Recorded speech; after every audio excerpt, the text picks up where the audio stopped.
O valor das dificuldades, Francisco Fausto. As dificuldades da vida.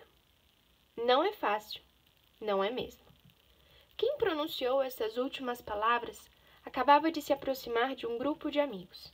Nada ouvira da conversa mantida entre eles, a não ser apenas a última frase: não é fácil. E, no entanto, mesmo sem saber de que estavam falando, sentiu-se impelido como que instintivamente a concordar. Seja qual for o assunto, não há dúvida de que nesta vida nada é fácil. Por isso, quem afirma que alguma coisa é difícil ou que não está fácil, presume-se que, independentemente da questão de que se trate, está com a razão. É difícil. Eis uma frase que é como uma locomotiva, a qual se pode atrelar sem inconveniente qualquer vagão. É difícil viver, é difícil trabalhar, é difícil ser honesto, é difícil ser casado, é difícil ser solteiro, etc. Não há na vida, ou quase nada, que brote como a suave fonte do Parnaso. Custa conseguir as coisas, custa conservá-las, custa não perdê-las, custa não estragá-las. As dificuldades misturam-se com o chão de todos os caminhos. Se elas brilhassem na noite, a estrada da vida ficaria toda pontilhada de luzes, como a longa pista de um aeroporto. Pois bem, uma vez que se trata de uma companheira inseparável, vale a pena que nos perguntemos: será que a dificuldade é uma circunstância puramente negativa? Não terá nenhum sentido positivo, nenhum valor? Ao longo destas páginas procuraremos alcançar um pouco de luz para essas interrogações. Mas, mesmo antes de entrarmos em maiores aprofundamentos, já podemos adiantar uma resposta geral às perguntas anteriores. Em si mesmas, as dificuldades não são nem boas nem más. O seu valor e sentido dependem da atitude que se adota diante delas. Isso significa também, diga-se de passagem, que os homens podem conhecer muito acerca de si mesmos simplesmente dedicando-se a observar qual é a sua atitude perante a dificuldade. É um aspecto que mais adiante também haveremos de considerar. Obstáculos para o nosso bem? É fácil verificar que a palavra dificuldade aparece quase sempre nos nossos pensamentos ou nas nossas conversas, de um braço dado com a queixa. Falamos das dificuldades reclamando ou lamentando-nos, e a aquiescência de quem nos escuta é uma solidariedade na lamentação, é a adesão incondicional de quem também tem motivos para reclamar, porque experimenta na sua própria carne que a vida não é fácil.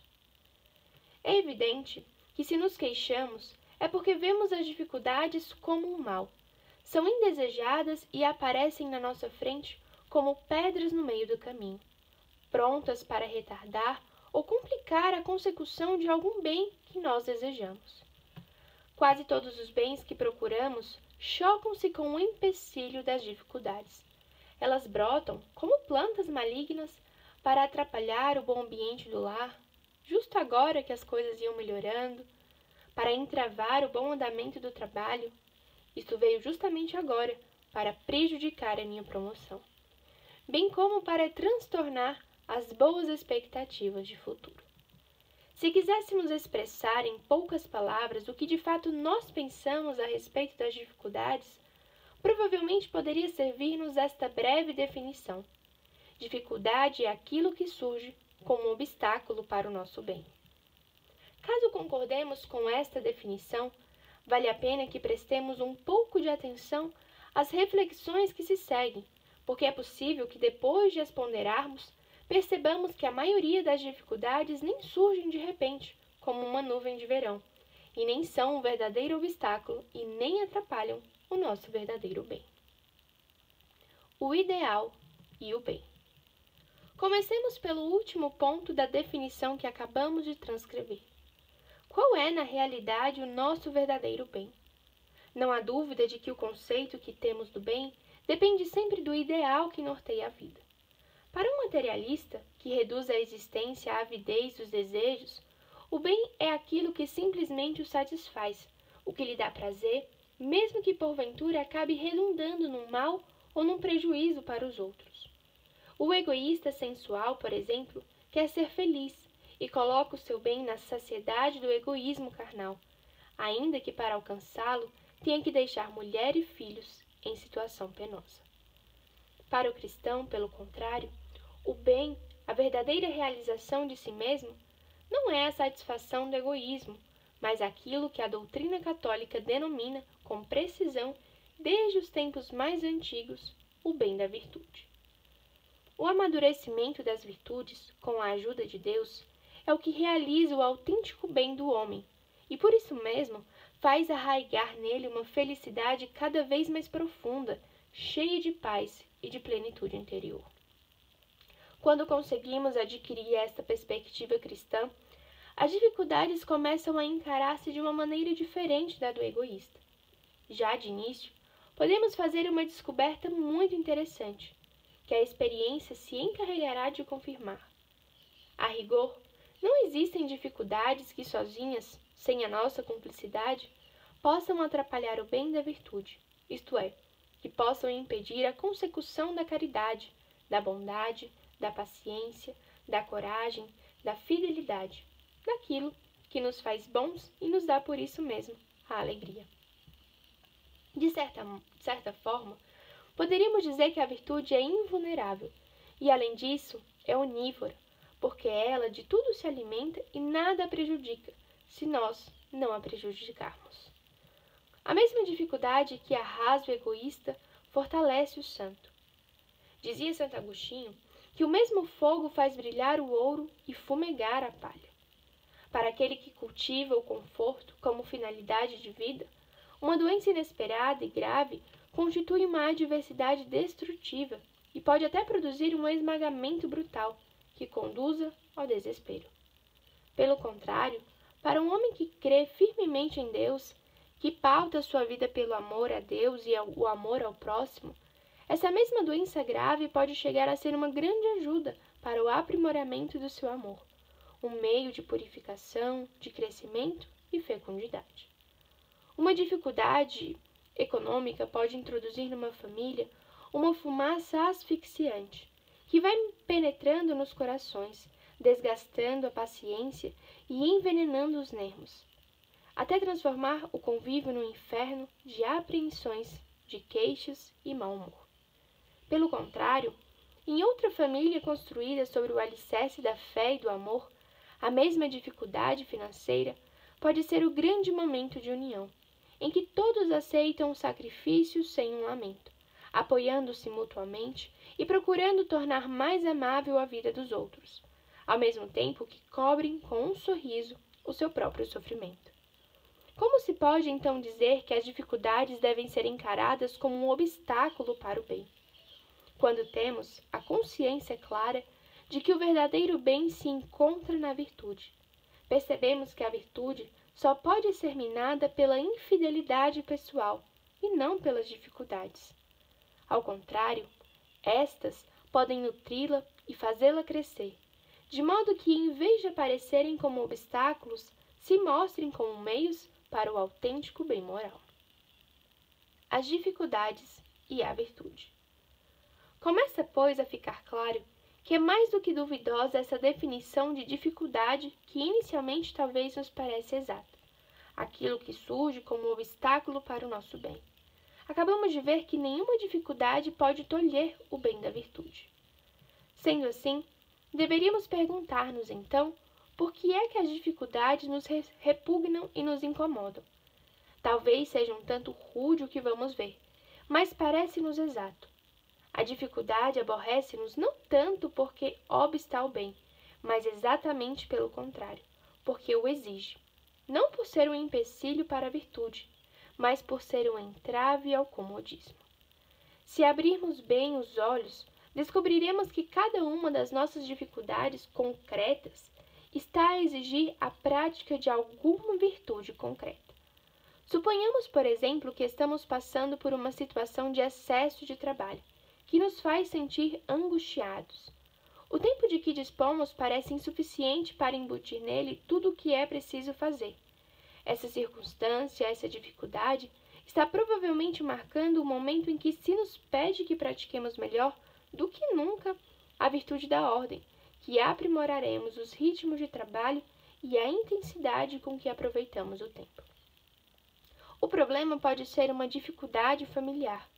O filho que até agora nunca tinha causado preocupação torna-se problemático, não quer estudar, revolta-se contra as menores indicações dos pais e há fortes suspeitas de que a turma com que anda está envolvida em drogas.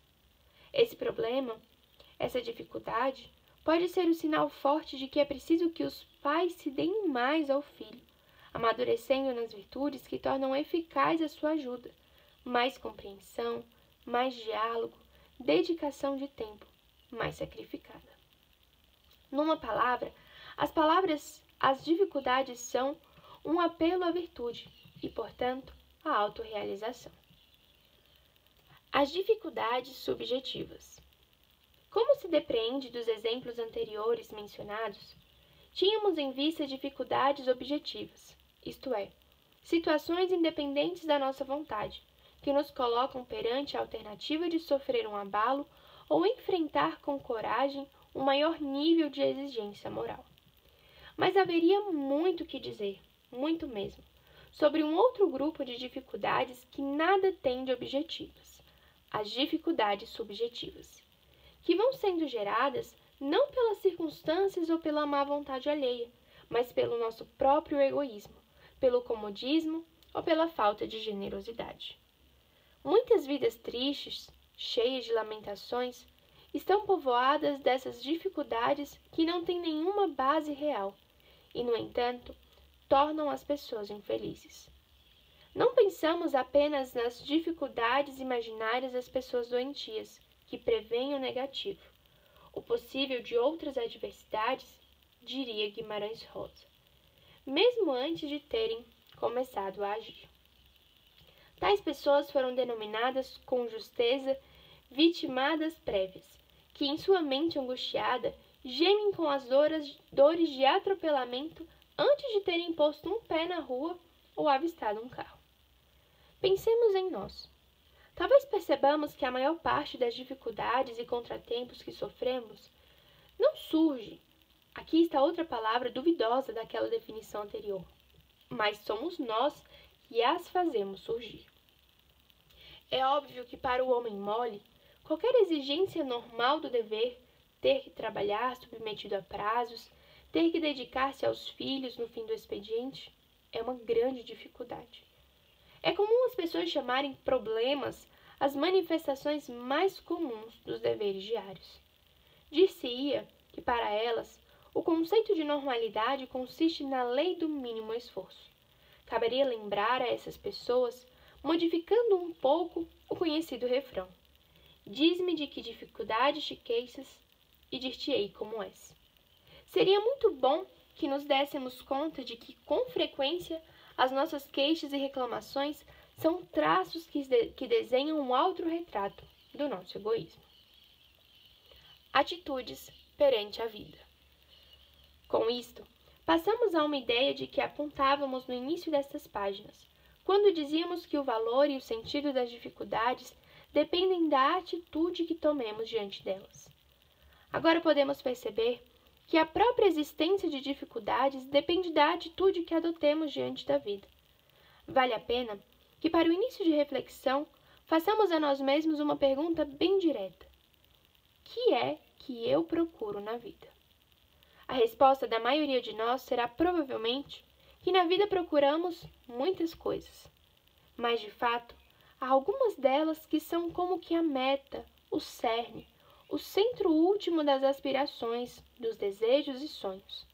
Assim como uns têm como meta primordial passar os seus dias no maior conforto possível, sem complicações nem desgostos, ou têm a ambição de ser alguém ou de amealhar uma fortuna, há outros que têm o ideal de amar e serem úteis. Esses são cristãos, a qual tudo subordinam e sacrificam com alegria. Pois bem, dependendo da nossa meta, assim serão as nossas dificuldades. E é evidente que cada meta, cada ambição egoísta será uma usina geradora de específicas dificuldades do egoísta. Para esclarecer melhor este ponto, será útil que meditemos sobre duas maneiras muito reais de gerar dificuldades subjetivas: ter uma meta errada e ter uma meta baixa. Se tivermos a infelicidade de seguir qualquer desses dois caminhos, não duvidemos de que aparecerão muitas dificuldades inúteis. As metas erradas. Já dizia Santo Agostinho que na vida se pode correr bem, mas fora do caminho. É o que acontece com muitos que lutam e se esforçam, correndo atrás de ideais em que não encontrarão nunca a verdadeira realização. Poderão ter sucesso, mas será aparente. Não demorará muito a chegar à frustração. Porém, o ângulo que agora nos importa não é o da frustração, mas o das dificuldades. Para aqueles que correm fora do caminho, fora do verdadeiro sentido da vida, que aponta para o bem e para Deus, serão dificuldades, já ouvimos antes, quaisquer oposições que encontrem para alcançar os objetivos do seu egoísmo. Até ousaríamos dizer que na vida de quem optou por ideais materialistas e hedonistas, as maiores dificuldades são aquelas circunstâncias que se opõem aos seus vícios. É preciso esclarecer que aqui empregamos a palavra vício não conforme o uso vulgar, mas no sentido clássico cristão. É provável que nos lembremos da enumeração que faz o Catecismo dos vícios capitais: soberba, avareza, luxúria, ira, gula, inveja e preguiça. Se nos deixarmos dominar por qualquer deles, serão muitas as dificuldades que irão enxamear. Assim, por exemplo, para o sensual dominado pela luxúria, a maior dificuldade será ter de enfrentar a proposta de um amor fiel e sacrificado, feito de generosa doação, justamente aquilo que é o ideal amável para um coração puro e reto. O casamento para o primeiro não deixará de ser uma fonte de problemas e restrições, que chegará a julgar insuportáveis. É isto o que produz a falsificação do amor. É o resultado de uma falsa meta na vida. Pensemos no preguiçoso. De que dificuldade se queixa? Para começar, e de modo global, queixa-se de que as coisas custam. Custa pensar, custa trabalhar, custa cumprir o dever. Atrás de cada um dos custa do preguiçoso, poderíamos colocar o nome de alguma virtude que o cristão aprende a amar: diligência, ordem, responsabilidade, abnegação. Todas elas são metas boas para quem está dentro do verdadeiro caminho da vida. Para o preguiçoso, são aborrecimentos incômodos, porque se desviou para uma meta falsa: o bem-estar comodista. Em todos estes casos de corações voltados para metas erradas, as dificuldades subjetivas que eles mesmos criam são reveladoras e indicam pequenez moral, uma carência espiritual também.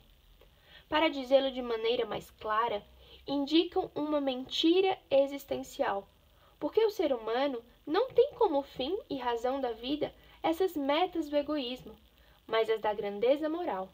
Só elas o realizam. Com efeito, se os valores da existência se invertem, toda a vida fica falseada. É penoso pensar que tal falsificação possa chegar a impor-se socialmente e ser servida como critério de conduta. Talvez seja isto o que torna enfermiça a sociedade hedonista de consumo. Os valores morais, neste ambiente, desaparecem do horizonte, passam a tornar-se incômodos e, por isso mesmo, a ser contestados ou rejeitados. A sociedade atual mostra-nos isso a cada passo. O ambiente consumista pode ensinar-nos muito sobre as falsas dificuldades. As metas baixas. Se é perigoso andar atrás de metas erradas na vida, não menos perigoso é conformar-se com metas baixas. Dirijamos agora o foco para os que, possuindo um reto sentido da existência, adotam como ideal de vida os valores cristãos. Muitos aceitam-nos de fato mas não os assumem. Na prática, conformam-se voluntariamente com uma interpretação aguada do Evangelho, introduzindo um elemento redutor no ideal que teoricamente aceitaram, viverem as virtudes cristãs seguindo os passos de Cristo. Poderíamos dizer que, sem nos apercebermos disso, todos tendemos a colocar nesse ideal de vida uma barreira, um limiar de generosidade, que não nos decidimos a ultrapassar. Na prática da virtude, estamos dispostos a chegar até um certo ponto, mas não além. Alguma coisa por dentro nos sussurra que é melhor não exagerar, mas ser prudente e comedido. E acabamos por manter uma vela acesa a Deus e outra ao diabo, conformando-nos com fazer média. É assim que muitos têm na vida prática um limiar de sacrifício, só até aí, um limiar de paciência e compreensão. Ir além seria demais, um limiar de laboriosidade, de entrega às coisas de Deus ou de dedicação ao serviço do próximo. É como se encerrassem dentro de umas fronteiras bem guardadas que cuidam de não atravessar. E então, qualquer exigência de virtude que for além dessa fronteira será uma dificuldade. Quais são os nossos limiares? No mundo atual, tem-se a impressão de que muitos cristãos tendem a colocá-los em um nível cada vez mais baixo. Influenciados pelas pressões de uma sociedade de bem-estar a todo custo, sem ideais e sem fé, encolhem-se, abaixam a mira e refugiam-se no tipo de vivência moral acomodada que evita qualquer estridência. O absurdo do caso é que passam a ser consideradas estridentes as manifestações sadias das virtudes cristãs, e passa a julgar-se exagero aquilo que é normal. Pensemos, por exemplo, que é normal uma família cristã amar os filhos e por isso tê-los. Não só o casalzinho e basta, mas os filhos que com visão e coração generosos compreendam que Deus lhes quer confiar. Quando o limiar do amor e da generosidade é alto, os filhos costumam ser numerosos, e as dificuldades são infinitamente menores que as que enfrenta um casal de limiar baixo, já que se considerou heróico, nos dias que correm, dizem, pondo no mundo o famoso casalzinho e parando depois. Quem escreve essas linhas pode atestar, e sabe que o testemunho é corroborado pelo de muitos outros, que nunca viu lares tão felizes e tão fáceis de serem conduzidos, com bom humor, suavidade e alegria, como os lares das famílias numerosas. E pode atestar também que, pelo contrário, sempre viu eriçados de angústias e crivados de medos e apreensões os lares do que, fazendo pouquíssimo, tendo no máximo 2 filhos, achavam que faziam demais. O teto alto, o limiar alto, evita dificuldades. Tudo se torna normal, porque o coração é grande e tudo aceita como um sacrifício e doação que considera lógicos e para os quais está preparado.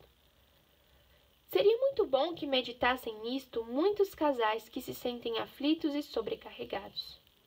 Gemem, choram sob o peso dos seus problemas. Penso que se um pai ou uma mãe que estivessem nessas circunstâncias se dirigissem a Deus, pedissem consolo, talvez Ele lhes dissesse: não se queixe, depende de você. Todas as dificuldades que o oprimem é você que as está criando. Não são dificuldades, mas insuficiências do seu amor. A sua alma foi feita para voos mais altos. A sua vocação cristã chama-o para metas mais elevadas. Daí, o inevitável conflito que se trava no seu interior.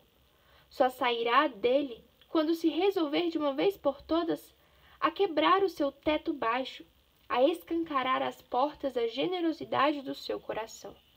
Então, quase todas as dificuldades que o atormentam desvaneciam como uma leve fumaça. A difícil mediocridade. Essas dificuldades da mediocridade, todos nós as temos. Cada um de nós poderíamos abrir um livro-registro e cadastrá-las. Para tanto, bastaria identificar tudo aquilo que achamos demais e que nos move ao protesto e reconhecer com justa vergonha que o problema não é que seja demais, mas é que a nossa alma é de menos. É demais assumir compromissos espirituais, missa dominical, custe o que custar, oração e leituras diárias do Evangelho, etc. Para quem é incapaz de prescindir dos compromissos assumidos com a preguiça ou com o aperitivo diário, esse sim, compromisso fiel e perseverante, ou com a horinha intocável de exercício físico para se manter em forma. É demais dedicar um tempo, renunciando a empregá-lo em gostos pessoais, a um amigo que esteja precisando de ajuda, a um doente ou até mesmo a um filho que exija uma atenção mais abnegada. É demais para aqueles que, pensando bem, não é que façam de menos pelo seu próximo, é que simplesmente não fazem nada. É demais ter um terceiro filho, ou um primeiro, ou um quarto. É uma hipótese que chega a ser encarada como uma espécie de catástrofe. Depois, vai-se ver o caso mais de perto, e não há modo de encontrar justificativa para essa restrição, nem nos problemas financeiros, nem nos de moradia e nem nos de saúde. É demais ter de suportar os defeitos e indelicadezas dos que conosco convivem. É tão demais que muitos podem lembrar-se de autênticas tragédias provocadas por insignificâncias. Uma resposta um pouco atravessada, um cumprimento frio, os cotovelos em cima da mesa. E esquecemos que para um cristão, os dois limiares normais do amor ao próximo são: amarás o próximo como a ti mesmo e amai-vos uns aos outros, como eu vos amei. Para quem há de ser a enumeração das características da caridade cristã que faz São Paulo? Com certeza, não é para quem jamais encontrou pessoas com defeitos, com grosserias, com esquecimentos ou com mau humor.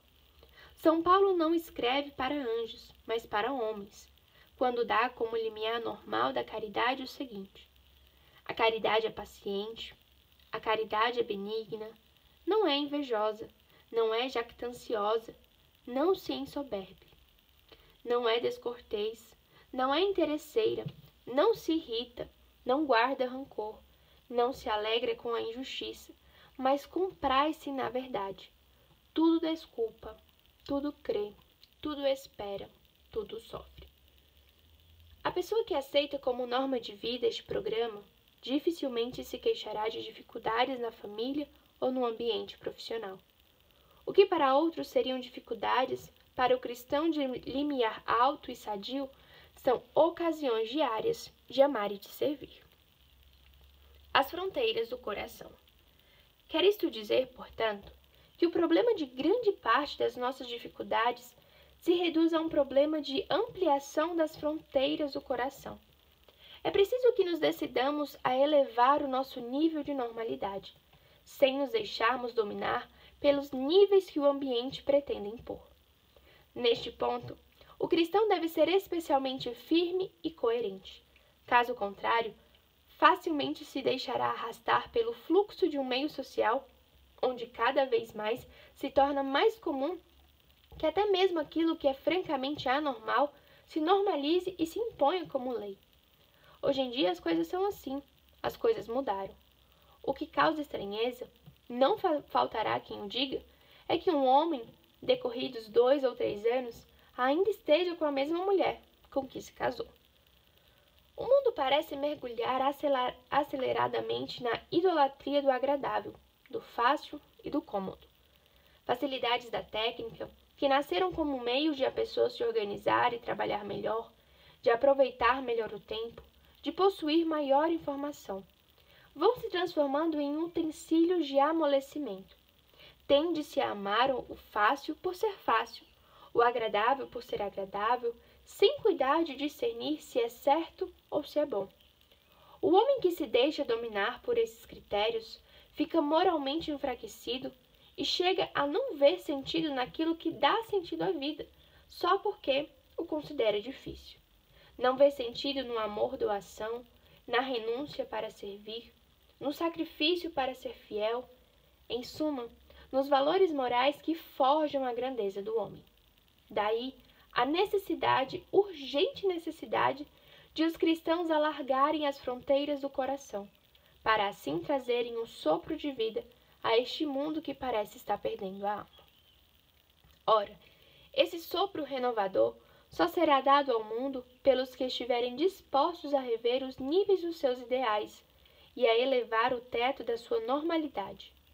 Isto há de chocar, sem dúvida, no ambiente, mas no fim das contas será um choque de revitalização, uma sacudida capaz de despertar do letargo aqueles que ainda podem reerguer-se e caminhar. Esses homens e mulheres de níveis morais sadios, acima da média doentia, talvez não sejam compreendidos. Talvez precisem da coragem de começar a lutar sozinhos, sem sentir apoio no ambiente, nem sequer no mais próximo. Terão de ser corajosos para serem autênticos e não dobrarem o joelho ante o que todo o mundo faz. Por isso, deverão amar muito a verdade. E será também preciso que se decidam a apagar do seu dicionário a palavra dificuldade, ou pelo menos a mudar-lhe o sentido. No novo dicionário dos que aceitam os limiares de Cristo, o verbete dificuldade será, pois, explicado assim: dificuldade. A maior parte das vezes é um mal-estar gerado pelos nossos defeitos ou pela nossa mediocridade. Algumas vezes é um obstáculo objetivo que se encontra na vida e que, tendo sido enviado ou permitido por Deus, tem como finalidade firmar-nos no bem, fazer-nos crescer espiritual e humanamente, purificar-nos e elevar a nossa alegria até alguma altura, até então insuspeitada. Metade da exposição deste novo verbete já foi feita nas páginas que antecedem. Procuremos agora refletir sobre a outra metade. As dificuldades objetivas. Nem todas as dificuldades são subjetivas, decorrentes dos nossos defeitos pessoais. Existem dificuldades objetivas, e não somente existem, como são uma permanente presença no caminho da nossa vida, em cada um dos seus passos, e é natural que seja assim. A existência humana é dinâmica. O progresso é a lei da nossa vida, porque não estamos feitos de uma vez por todas, mas avançamos passo a passo ao longo dos nossos dias rumo à nossa plenitude. Isso exige uma contínua superação, uma vez que avançar não é dar voltas ao redor do mesmo ponto, mas subir, superar-se a si mesmo e crescer. Em qualquer momento da nossa existência, sempre podemos enxergar, tanto do ponto de vista do trabalho e da cultura, como da nossa vida espiritual e moral, mais um degrau a galgar, mais um patamar a alcançar. E é claro que ninguém consegue uma ascensão sem esforço e, em consequência, sem ter de enfrentar resistências e dificuldades. Montanhas e serras, dificuldades, têm um valor para quem caminha. Poderiam ser barreiras, se faltasse ideal e empenho, mas podem ser degraus. Lembrando-nos de São Paulo, que afirma que todas as coisas concorrem para o bem dos que amam a Deus. Procuremos ver como é que as dificuldades objetivas contribuem para o nosso melhoramento. Neste sentido, vamos deter-nos a considerar com um pouco de calma 4 dos principais benefícios que as dificuldades objetivas nos podem trazer. As dificuldades firmam-nos no bem. As dificuldades firmam-nos no bem, dão-nos têmpera moral. Na vida do esportista, cada dificuldade é um desafio. Não costuma ser assim, infelizmente, na vida moral. Basta, às vezes, o aparecimento de uma dificuldade um pouco maior para sentirmos a tentação de deter a marcha e olhar para trás, de desistir ou pelo menos de recuar. Essa tentação nota-se especialmente quando fazemos bons propósitos de mudança. Começamos bem, animados e esperançosos. Desta vez, as coisas vão melhorar.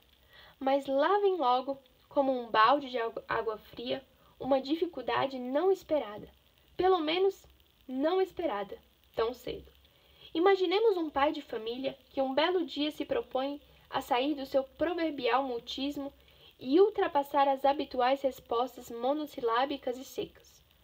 Tenta, mais ou menos desajeitadamente, dizer umas palavras especialmente amáveis à esposa e aos filhos. Não se sabe se pelo insólito do caso ou porque o diabo meteu o rabo, o fato é que mulher e filhos reagem mal. Você não se sente bem? Pai, o que é que deu no Senhor? Imediatamente, o pai caramujo, ferido nas suas melhores intenções, sente o irresistível impulso de se enfiar no mais profundo da sua carapaça e dizer: nunca mais. É muito comum os propósitos murcharem por tropeçarmos com dificuldades. Não nos esforçamos por ser mais afáveis, porque nem sempre somos bem compreendidos. Não perseveramos na oração diária, porque nos distraímos com facilidade e temos a impressão de estar perdendo o tempo. Não mantemos os horários de trabalho e os planos de aproveitamento do tempo, porque desanimamos com os imprevistos que os alteram. Não prosseguimos na luta por ser humildes, porque não conseguimos evitar que as pontadas do amor próprio pipoquem a cada passo. Na realidade, cada dificuldade que surge no caminho dos nossos bons propósitos nos põe à prova. É um teste de sinceridade, porque a dificuldade, incitando-nos a desistir ou a recuar, obriga-nos a tomar uma posição, a determinar se queremos ou não.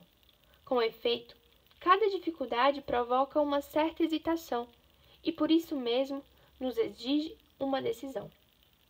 A nossa vontade deverá inclinar-se ou pelo menos do lado moral dos valores e das virtudes cristãs, ou pelo lado da facilidade.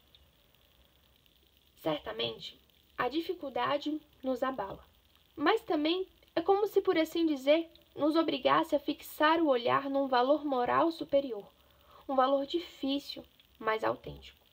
Tendo-o inevocavelmente diante dos olhos, não temos outro jeito senão optar e dizer um sim ou um não, pondo assim à prova se queremos o bem acima de tudo ou se apenas o desejamos de um modo relativo e sem compromisso. Cada dificuldade, portanto, permite uma autoavaliação da nossa qualidade moral. Se no exemplo do pai de família acima mencionado, o protagonista desiste dos seus bons propósitos, estará optando pelo orgulho, não estará disposto a sofrer uma pequena humilhação pelo bem. Pelo contrário, se persevera no esforço, optará pelos valores cristãos da humildade e do amor. E na medida em que prosseguir na luta por melhorar a sua caridade, por abrir um espaço novo ao amor na rispidez do seu caráter, estará afirmando em si uma nova e mais alta qualidade moral. Crescerá em estatura espiritual e se tornará, no sentido mais profundo e verdadeiro do termo, um homem melhor.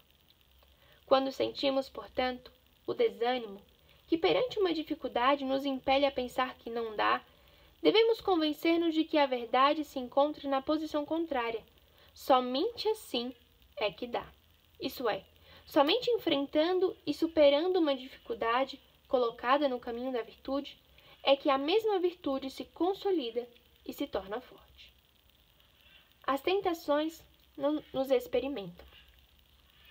Este é também o sentido das tentações que nos assaltam.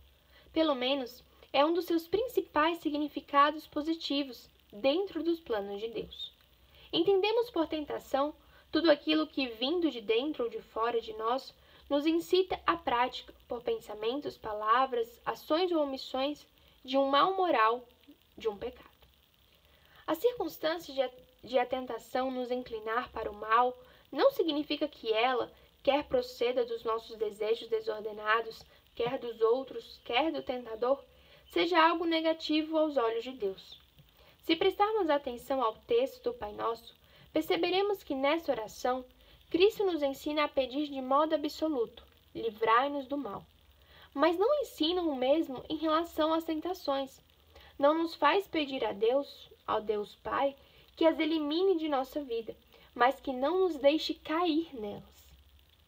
Parte da base de que as tentações hão de existir e de que o que importa é que Deus nos ajude a vencê-las. Isto porque a tentação, que é uma dificuldade na prática da virtude, pode ser-nos muito útil, como acontece com as outras dificuldades, para firmar-nos no bem. É um benefício que a própria palavra tentação sugere, pois a sua tradução mais exata seria prova, uma prova, um teste da virtude. É neste sentido que São Tiago diz, cheio de otimismo: feliz o homem que suporta a tentação, porque depois que tiver sido provado, receberá a coroa da vida, que Deus promete aos que o amam. A tentação prova-nos como o fogo prova o ouro, escreve São Pedro. É a mesma ideia que se encontra no livro da Sabedoria, falando dos justos que tiveram de enfrentar sofrimentos e provações. Afirma que Deus os provou e os achou dignos de si. Ele os provou como ouro na fornalha e os acolheu como holocausto. As nossas virtudes estão sendo testadas constantemente. Todos os dias encontramos incentivos para agir mal, para perder a paciência, para abandonar um dever, para nos ferirmos uns aos outros com palavras ou atitudes, para nos deixarmos arrastar pela sensualidade e pelas desordens do coração. Aqueles que se esforçam por viver uma vida cristã digna lamentam-se com frequência desta presença constante das tentações que parecem desbaratar os melhores propósitos. Pensam: essas tentações só me atrapalham e me perturbam. Deus, com certeza, pensa de outra forma. Bem sabe ele a finalidade por que permite as tentações, não para que nos impeçam a prática do bem, mas para que, testando-nos, nos incentivem a praticá-lo com mais força e com maior autenticidade. Nos movam a tornar mais puro, mais decidido e consciente, como o ouro das virtudes. Se na vida tudo discorresse suavemente, sem que nada nos incentivasse a praticar o mal, seria muito fácil acomodar-nos numa bondade inercial e imaginar que estávamos caminhando bem, quando na realidade talvez nos estivéssemos afogando insensivelmente na rotina. Não fosse a tentação, a prova, que vem despertar-nos o sono, seria fácil entregarmos-nos à sonolência e até mesmo à morte espiritual, da mesma maneira que se entrega à morte física sem o perceber, aquele que à noite aspira dormindo as emanações de um escapamento de gás. A tentação sacode, desperta, obriga-nos a lutar e, com a graça de Deus, a vencer. Virtudes e sentimentos.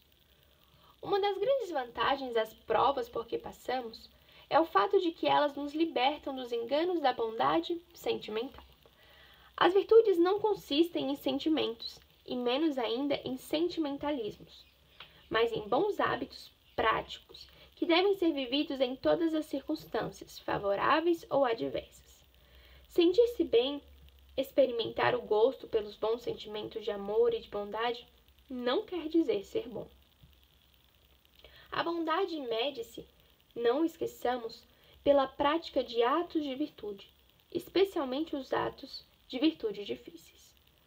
Não pode ser considerada paciente uma mulher que sente os seus nervos calmos e inalterados durante umas semanas, em que por algum motivo ninguém a perturba.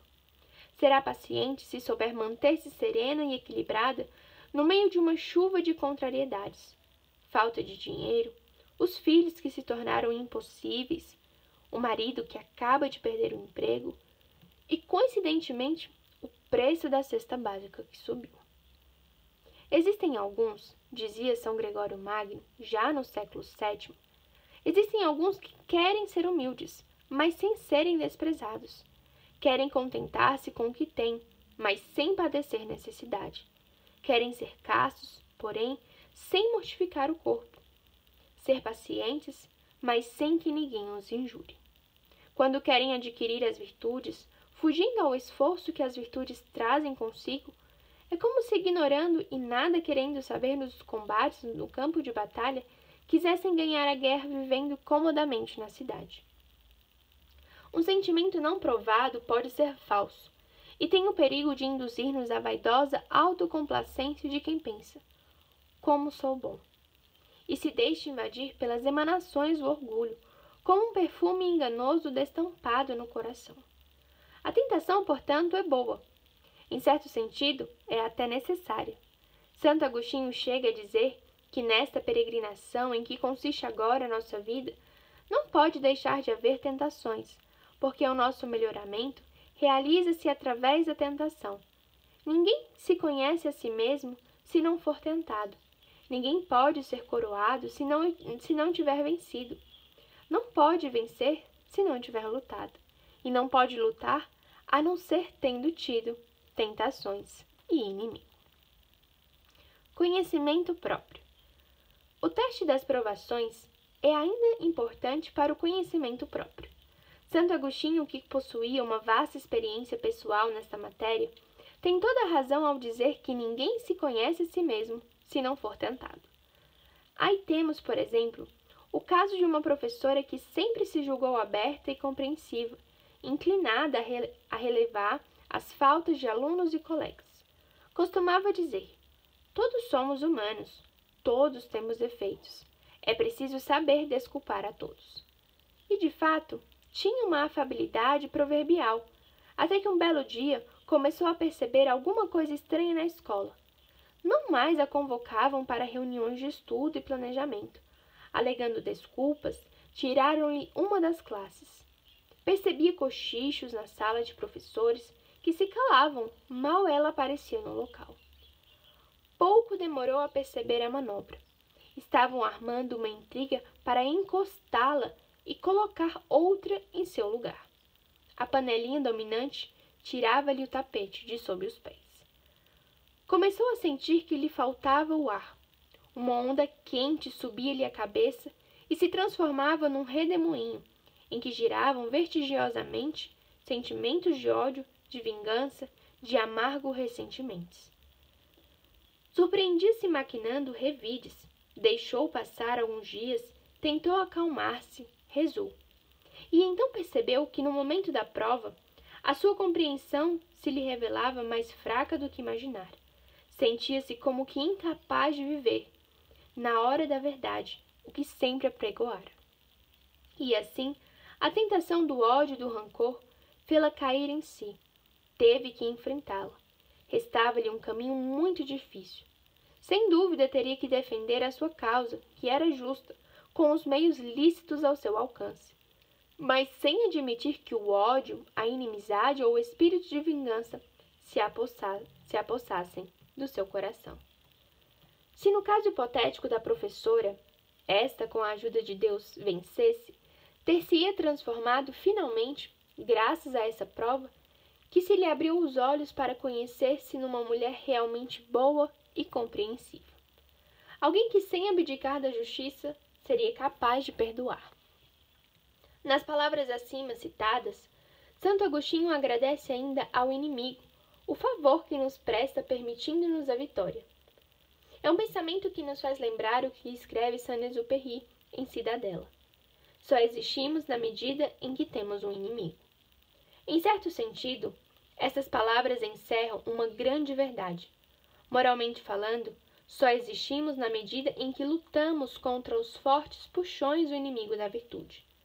E é esta a virtude que, fazendo força em sentido contrário a esses puxões, quer que sejam os da inveja, os do amor próprio ferido, os do comodismo, os da sensualidade, se robustece e se afirma.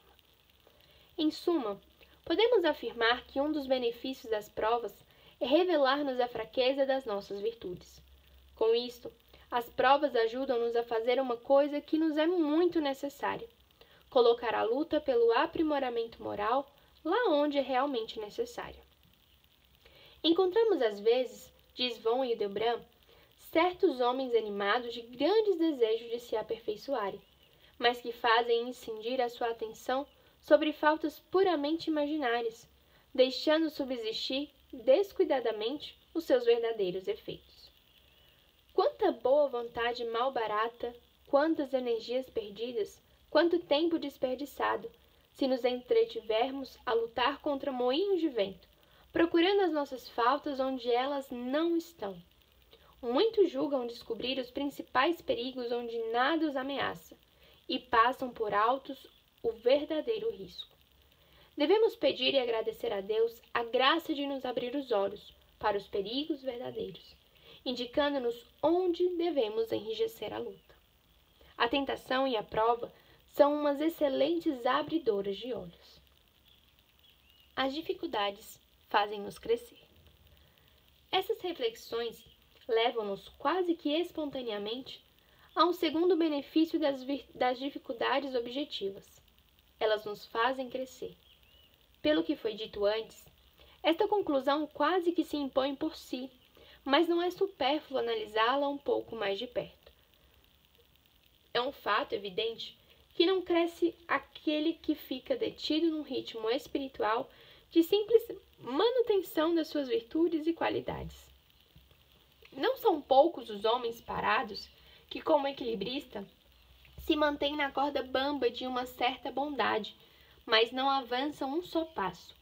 Os anos vão passando, eles continuam a ser bons, mas estão sempre na mesma aparentemente, porque a alma nunca pode ficar na mesma. Há um velho adágio cristão, cheio de sabedoria e experiência, que afirma que na vida espiritual não avançar é retroceder. Todos conhecemos casos surpreendentes de retrocessos. Trata-se de pessoas que, tendo oferecido durante longo tempo uma imagem de honestidade e bondade, de repente nos chocam com uma virada completamente inesperada. Um pai que, sem motivo aparente, larga a família. Um profissional íntegro que um dia amanhece incrivelmente envolvido num desfalque. Uma pessoa religiosa, católica, praticante e atuante, que subitamente mergulha numa crise e abandona a fé. Nestes casos, tudo parece indicar que houve um afundamento repentino e inexplicável, mas a experiência da vida nos diz que, na maior parte das vezes, não foi assim. O que aconteceu foi que essas pessoas se conformaram com um espírito de simples manutenção, com ir levando as coisas sem um impulso de crescimento. Já fazia anos, talvez, que se arrastavam numa rotina sem vida, e essa rotina, como água fina que penetra pelas rachaduras de uma casa, foi desgastando a bondade e esvaziando as virtudes. Tal como, na vida do corpo, a falta de renovação trouxe a necrose. Este processo de deterioração, provocado pela rotina, observa-se com muita frequência na gênese de boa parte dos problemas familiares. Podemos pensar numa família estável, bem constituída, em que pais e filhos se mantêm unidos pelos laços do carinho. É claro que, por melhor que seja o ambiente familiar, não faltam as dificuldades. Talvez sejam apenas as corriqueiras, mas por serem muitas vezes repetidas, podem ir empanando insensivelmente o afeto, recobrindo de ferrugem invisível as boas vontades e também as boas disposições. Então, à medida que o tempo passa, os atritos podem tornar-se mais frequentes. A impaciência, provocada por minúcias insignificantes, mais áspera e repetida, e o mau humor ir ganhando terreno no relacionamento familiar.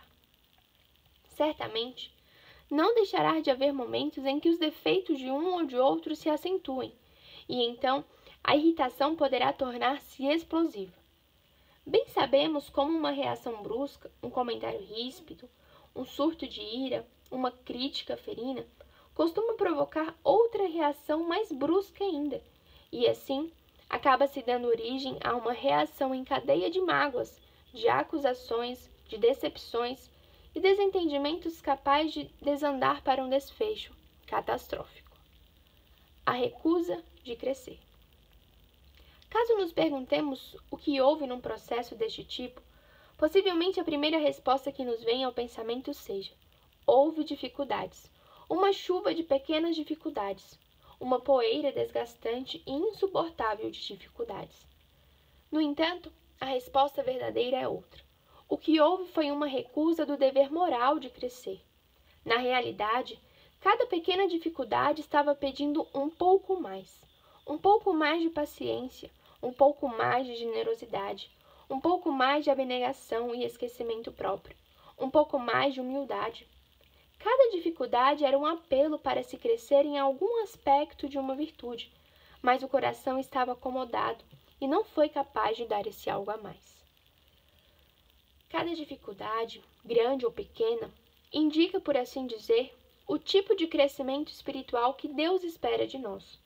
Quando lutamos por superá-la, isto é, por estar à altura daquilo que a dificuldade nos exige, esse um pouco mais de que falamos, estamos dando um passo à frente e subimos até um nível de maturidade adequado que nos deixa em condições não só de evitar o desgaste, mas de nos tornarmos melhores. Cristão normal, aquele que tem energias para viver moralmente bem, é aquele que consegue dar, ajudado por Deus, a resposta certa, com um novo ato de virtude, a cada nova situação que aparece, resposta de fé ou de amor, ou de fortaleza ou de sacrifício. Se em vez disso permanece na manutenção rotineira dos seus hábitos, recusando-se a dar mais de si quando as circunstâncias lhe pedem maior virtude, ficará como que achatado e sem forças. Irá ficando por baixo dessas circunstâncias, moralmente defasado, e por isso mesmo incapaz de dar uma resposta à altura do que é preciso. É natural que acabe sucumbindo. Aqui se encontra, em resumo, a explicação de muitos inexplicáveis. 2 fraquezas. É importante que nos apercebamos de que existem no homem 2 espécies de fraqueza, muito diferentes entre si. Uma é a fraqueza natural, que poderíamos chamar sadia, e que é própria das limitações de todo ser humano, a fraqueza que também os santos experimentam. E outra é a fraqueza doentia, que resulta da apatia moral, da falta de ideais ou de luta por alcançá-los. Esta fraqueza doentia é a que deixa o homem desarmado perante os valores morais. As mesmas dificuldades que para o homem moralmente sadio são corriqueiras, que não passam de pequenas lutas diárias que se aceitam com naturalidade, para o doentio são intoleráveis, da mesma forma que o alimento é insuportável para o estômago enfermo. Estamos repetindo ao longo dessas páginas que o valor das dificuldades depende da atitude que adotemos diante delas. A atitude certa, no caso, é a de aceitá-las sem protesto nem surpresa, como um incentivo e um belo desafio. Cresce perante os obstáculos, diz Caminho. Esta pequena frase resume tudo o que agora procuramos comentar. É preciso não só contar com as dificuldades, mas aceitá-las de bom grado e até amá-las, uma vez que elas nos ajudam a construir, degrau a degrau, a escada que nos eleva até a maturidade moral. Esta é a atitude do esportista, do pesquisador, do homem que se lança a uma nova iniciativa profissional. Ao começar a sua tarefa, está num ponto de partida e sabe que tem diante de si a aguardá-lo inúmeras dificuldades. Desde o início, tem consciência de que não se propondo coisas fáceis e sem valor. Não está a fazer exercícios de repouso na rede. Está começando a lutar, a ter um objetivo grande e empolgante, a vencer um torneio, fazer uma descoberta científica, arrancar do nada o empreendimento. E com gosto, arregaça as mangas.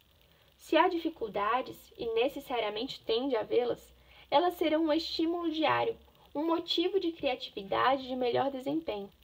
Tudo isto, que é tão evidente nos ideais puramente humanos, às vezes parece obscurecer-se quando se trata do maior ideal, da maior grandeza do homem, a sua autêntica realização, que, como vimos, é a realização espiritual e moral, a perfeição do homem enquanto homem e filho de Deus. Quem tem grandeza moral nem sequer espera pelas dificuldades, adianta-se e vai ao encontro delas. É a grandeza moral que o faz propor-se metas espiritualmente altas e árduas, recusando como verdadeira morte a instalação medíocre numa bondade morna. Deste modo, o homem que se propôs a meta alta de viver o amor a sério vai alentando no seu íntimo o desejo eficaz de se entregar cada dia mais a Deus e aos homens. Tudo o que faz lhe parece pouco. No fundo da alma, ecoa-lhe como uma música empolgante a palavra mais. Movido por ela, procura motivos e ocasiões de sacrificar-se, de renunciar a pequenos egoísmos, de servir e alegrar a vida dos outros. E então, quando lhe apresentam as dificuldades, elas o encontram já a caminho da doação. São como o bastão que o atleta apanha com força, já em tensão de velocidade na corrida de revezamento.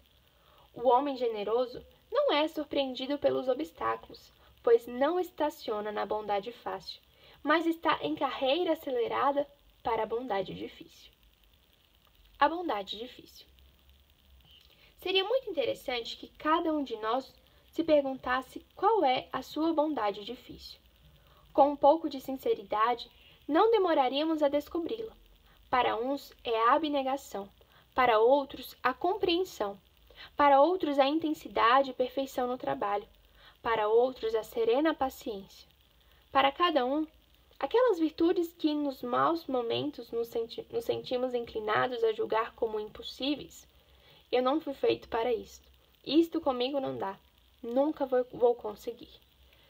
Pois bem, essas bondades difíceis devem ser exatamente as nossas metas, voluntariamente abraçadas no esforço de aperfeiçoamento moral. É nesses obstáculos que devemos crescer. Triste coisa seria que nos contentássemos com as virtudes que brotam espontaneamente do nosso temperamento e dos nossos hábitos. Ficaríamos fadados ao raquitismo espiritual e nos fecharíamos numa mediocridade cristalizada e sem remédio. O homem de manutenção de que falávamos não tem propriamente virtudes firmes, tem antes o que poderíamos chamar os defeitos das virtudes, isto é, as manifestações desfibradas de algumas qualidades excessivamente atreladas ao seu modo de ser. Tranquilo, bonachão, ordeiro, ou as manias, gosto de fazer isto ou aquilo, ou aos seus hábitos inerciais. As virtudes boas são mesmo as difíceis. A essas é que o homem digno deste nome deve aspirar. Depois de se propor essa meta, virá uma segunda parte. Como atingi-la? O que equivale a perguntar-se como enfrentar o lado difícil da bondade e crescer nele. Quando se quer, sempre existe um como. Os que nunca concretizam os modos práticos de melhorar são os que aspiram os seus ideais sem sinceridade. Por serem incapazes de dizer quero, dizem apenas quereria, mas nem eles, nem ninguém sabe como é que vão querer. Sempre há algum modo de fincar o dente numa aspiração difícil. Sempre há pelo menos um modo de começar. Concretiza, lê-se em caminho, que os teus propósitos não sejam fogos de artifício que brilham um instante para deixar, como realidade amarga, uma vareta de foguete, negra e inútil, que se joga fora, com desprezo. É claro que para isto é preciso saber dar o primeiro passo rumo à meta que nos propomos, e não arredar pé depois, mesmo que custe e custe muito. Com espírito esportivo, devemos tentar uma vez e outra, tendo a coragem e a humildade de começar e recomeçar, e tendo ao mesmo tempo a fortaleza de ser pacientes conosco próprios, porque a ascensão da montanha da grandeza moral é sempre lenta. Como numa construção, para edificar é preciso sofrer. As mãos dos pedreiros ferem-se na aspereza da argamassa, e por muito manejarem e acolher, tornam-se calosas e as unhas descuidadas. A pedra é resistente e pesada, só obedece à força de marteladas.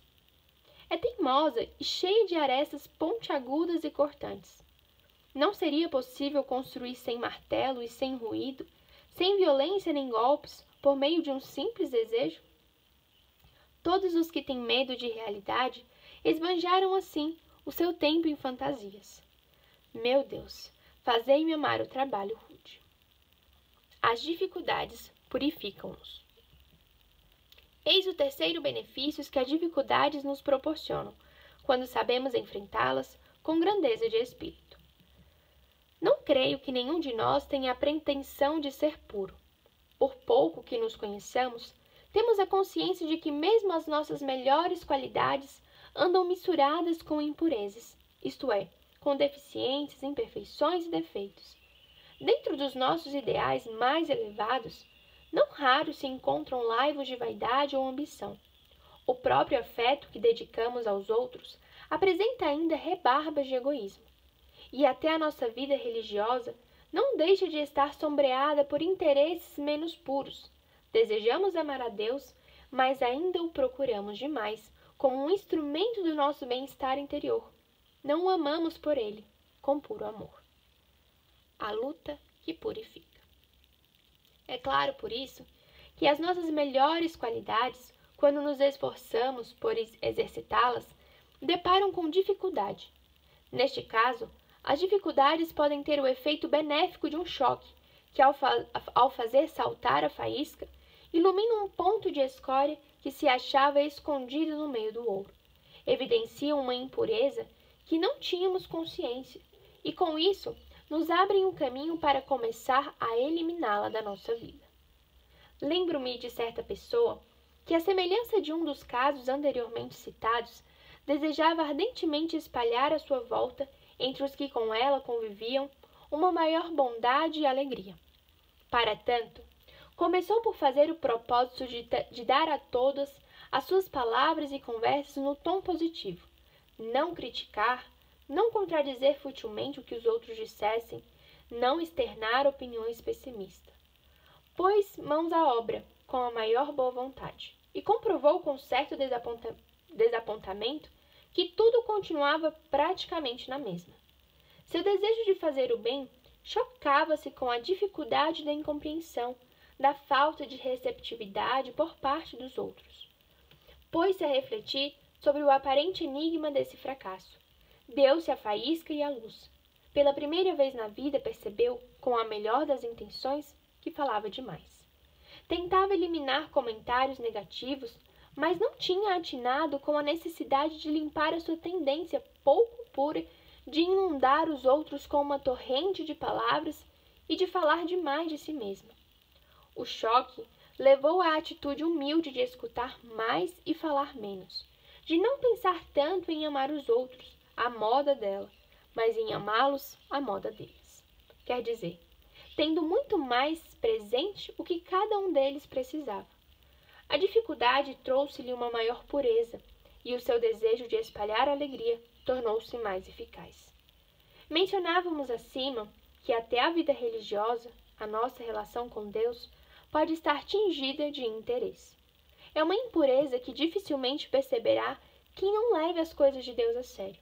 Basta, porém, que nos empenhemos em melhorar o nosso trato com Deus para que comecemos a tropeçar com dificuldades até então não experimentadas. Por exemplo, a aridez ou a facilidade com que nos distraímos nas orações, que agora desejaríamos tornar mais intensas e constantes. Essas novas dificuldades poderão ser-nos de uma grande utilidade. Inicialmente, talvez nos desanimem. Se persistirmos em nossos bons desejos, virá a faísca e se fará a luz. Perceberemos que procurávamos a Deus para nós. Amávamos a oração porque nos envolvia em paz e tranquilidade, e a prática religiosa porque nos cumulava de gosto.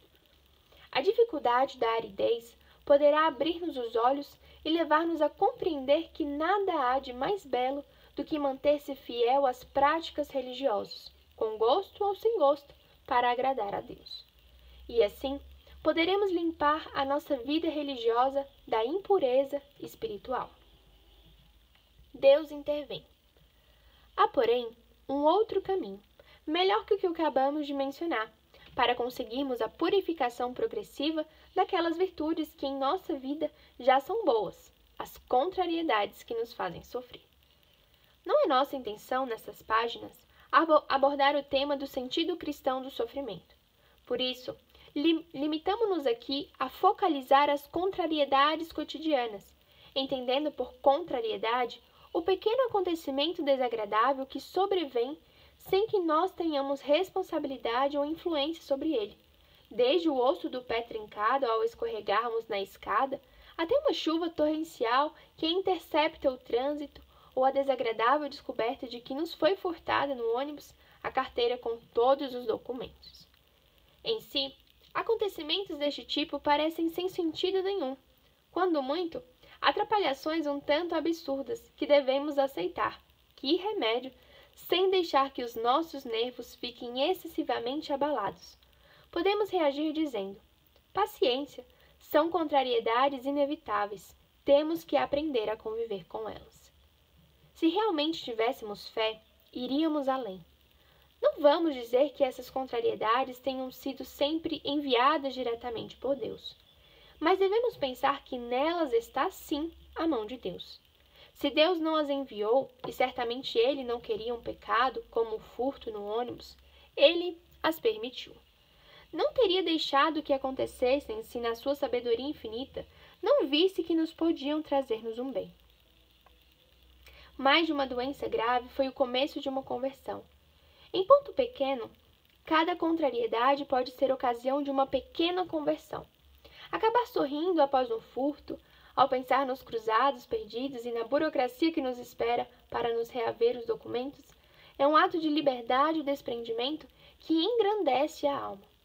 Encarar com bom humor o gesso no pé, com a perspectiva de ficar 40 dias sem poder jogar futebol nos fins de semana, é algo que também pode nos purificar, ajudando-nos a abraçar com paz este pequeno sacrifício e a entender que há, na vida, coisas boas, por exemplo, o futebol, que não são realmente essenciais e das quais não depende a nossa autêntica felicidade. Um repouso de gesso e muleta pode contribuir para que agradeçamos melhor a Deus os verdadeiros bens, os espirituais, que nenhuma escorregada na escada nos pode arrebatar. É mais puro quem compreende isso e se volta com mais interesse para esses bens que a traça não consome, nem o ladrão desenterra e rouba. É claro que Deus, na sua sabedoria e no seu amor, pode ir mais longe, permitindo contrariedades de maior vulto. Seja como for, não esqueçamos que todas elas têm, no plano de Deus, uma finalidade positiva. Podemos não entendê-las, mas devemos estar certos de que nos convém. Não te queixes se sofres, lemos em suco. Lapida-se a pedra que se estima, que tem valor. Dói-te, deixa-te lapidar com agradecimento, porque Deus te tomou nas suas mãos como um diamante. Não se trabalha assim um pedregulho vulgar. Quando se entende isto, a alma enche-se de confiança. Cada contrariedade, passado o desconcerto inicial, mostra por transparência um sorriso de Deus que parece nos dizer: é isto que te convém. Eu estou te tratando como um pai trata o seu filho. As dificuldades, mestras de esperança. Resta-nos considerar brevemente, por último, um quarto benefício das dificuldades que não é certamente o menor. É bem verdade que as dificuldades, como víamos, são um bom desafio que nos convida a ultrapassar os nossos limites, mas também é certo que são com frequência uma comprovação evidente das nossas limitações. Nem todas as dificuldades são facilmente superáveis, mesmo havendo a melhor das boas vontades. É perfeitamente plausível imaginar um leitor que, após ter tentado sinceramente praticar os conselhos que se recolhem nas páginas anteriores, venha de asa caída dizer: esforcei-me, procurei encarar as dificuldades com espírito esportivo, mas não estou conseguindo senão sucessos muito parciais. O ideal das virtudes cristãs é uma montanha, e falta-me fôlego para galgar a encosta. Talvez pareça estranho, mas não hesitaria em dizer que essa experiência das limitações e fracassos é altamente positiva. Sem ela, todas as ideias anteriores ficariam incompletas e, em boa parte, desvirtuadas. Vamos ver por quê. Talvez o pior dos enganos em que possa incorrer um cristão seja imaginar que a sua realização espiritual e moral deve ser obtida exclusivamente fazendo força, como resultado do empenho da sua inteligência e da sua vontade. Há um paradoxo da vida cristã que, utilizando uma frase já proverbial, se poderia resumir desta maneira: devemos esforçar-nos como se tudo dependesse de nós, e devemos ao mesmo tempo rezar, convencidos de que tudo depende de Deus. Cristo, que nos incentiva constantemente a dar o melhor de nós mesmos, que nos diz que devemos conquistar o reino de Deus à viva força, também nos diz, sem contradizer-se: sem mim, nada podeis fazer. A bondade, a perfeição cristã, consiste em corresponder generosamente à graça de Deus. Deus é o artista, o artífice do nosso aperfeiçoamento. Nós somos os seus colaboradores, ajudantes de Deus, diz São Paulo. Certamente, devemos empregar-nos a fundo e com o mais sincero empenho por melhorar. Mas esse esforço pode ser comparado à mão que um alpinista, em equilíbrio precário numa rocha escarpada, e esticando ao máximo seus músculos, estende para o chefe da expedição que, numa posição mais alta e mais firme, o guindará até o novo patamar. Essa comparação, como todas as imagens, é insuficiente para expressar o jogo em que se unem a graça de Deus e os nossos esforços, mas reflete de algum modo a verdade. Tudo o que nós fazemos é levantar a nossa mão, mas quem nos eleva até a meta é a mão, a graça de Deus, se sabemos agarrar-nos firmemente a ela. Só com a nossa força, nada podemos fazer. Neste sentido, as dificuldades que experimentamos na nossa ascensão espiritual evidenciam que por nós mesmos, sozinhos, não somos capazes. Mas essa consideração não é um convite ao desânimo, não é uma simples verificação da nossa pequenez. Pelo contrário, é como uma janela aberta para a esperança. Sozinho, nada posso, mas com Deus posso tudo. Tudo posso naquele que me dá forças. Essa era a conclusão de São Paulo, quando se sentia incapaz de vencer as suas dificuldades. Costuma-se dizer que a esperança é a virtude do caminhante. É muito significativo que não se diga que é a experiência. Esta poderia levar-nos ao desalento e, portanto, a fazer com que deixássemos de ser caminhantes. Fracasso, insuficiência, falhas. Isto é o que a experiência nos mostra a cada passo. A esperança fala uma outra linguagem. Nos diz que, apesar de todas as nossas limitações e fracassos, podemos contar sempre com a bondade e o poder infinito de Deus, que Ele coloca amorosamente à nossa disposição, desde que o procuremos com confiança.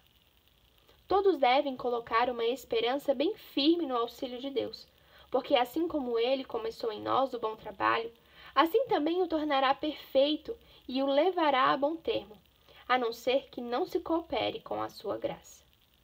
Sempre que nos sintamos, portanto, encurralados, limitados pelo peso das dificuldades, procuremos, sem desistir do esforço, apegar-nos mais a Deus, agarrando firmemente a sua mão, mediante a oração e os sacramentos. Não demoraremos a experimentar que, com a força poderosa da esperança, nós também poderemos dizer o que afirmava cheio de otimismo o apóstolo São Paulo.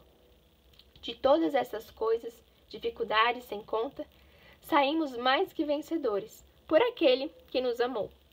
Se Deus é por nós, quem será contra nós? E é assim que as próprias dificuldades se tornarão um trampolim, mais uma vez, para saltar mais alto. Desta vez, serão um trampolim de Deus. Em suma, e para concluir estas reflexões, é pelo caminho das dificuldades que o cristão avança até a meta da sua realização. Paradoxalmente, as dificuldades que aparecem na vida com o rosto do inimigo, quando encaradas com o espírito cristão, revelam-se excelentes amigas, que nos prestam inestimáveis serviços. De modo que, se entendermos as coisas com a perspectiva da fé, haveremos de terminar dizendo: obrigado, meu Deus, pelas dificuldades que tanto me ajudam.